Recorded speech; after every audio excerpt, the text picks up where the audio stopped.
এই শান্তি স্থায়ীভাবে বিপন্ন হবে এবং বিচারের জন্য অবশ্যই দ্রুততর সাথে দুর্গা পূজার আগে দৃশ্যমান ঘোষণা চাই। বাকি যে দাবিগুলো রয়েছে সেগুলো নিয়ে কমিশন এবং পর্যালোচনাগুলো করার শুরুর ঘোষণা চাই। এই অবস্থায় আমরা যদি কি না হই, আমরা এই আন্দোলনের মাঠ ছাড়ব না। দুর্গা পূজা বিজয়া দশমীর পরের শনিবার অর্থাৎ দুর্গা পূজার 10 দিন পরে প্রথম সপ্তাহের পরে যে শনিবার হবে, সেই শনিবার বিকালে আমরা লালদিঘি মাঠে চট্টগ্রামে মহাসমাবেশ আহ্বান করছি।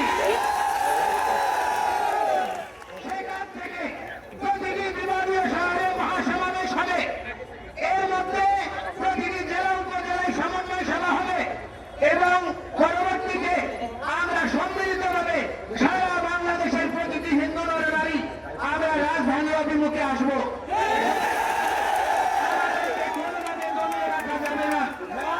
আমরা আপনাদেরকে বলতে চাই যে আমরা বর্তমান সরকারের মাননীয় উপদেষ্টা উনি নোবেল বিজয়ী, আমাদের চট্টগ্রামের গৌরব, বাংলাদেশকে আপনি অনেক পৃথিবীতে আপনি পরিচিত করেছেন।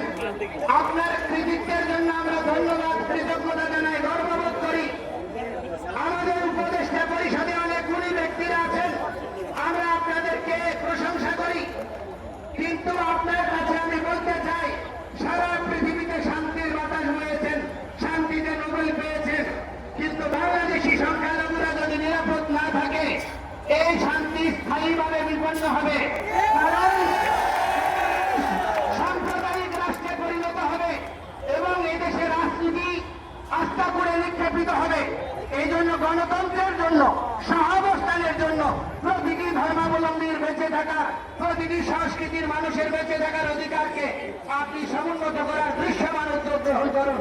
আমরা আপনার সঙ্গে থাকবো এবং প্রগতিশীল একটি দেশ নির্মাণে সনাতনীরাও বলিদান দিয়েছে, অতীতে ছাত্র আন্দোলনেও দিয়েছে, ভবিষ্যতেও দেবে।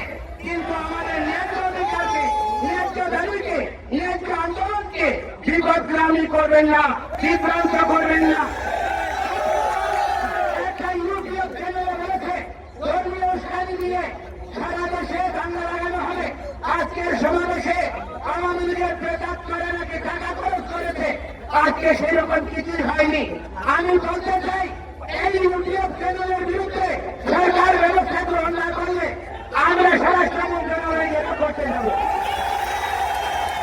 আপনাদেরকে পরিশেষে অনুরোধ করব, ঐতিহাসিক শঙ্করদেবী মন্দির এটি উপরিতে রয়েছে, আমাদের ঐতিহ্যের স্মারক, সেটি দখল করা হচ্ছে ভূমিদস্যুরা। আমি অনুরোধ করব আপনারা সকলে সেই প্রতিষ্ঠান উদ্ধারের জন্য, দুর্গা পূজা করার জন্য সেখানে যথাযথ ব্যবস্থা গ্রহণ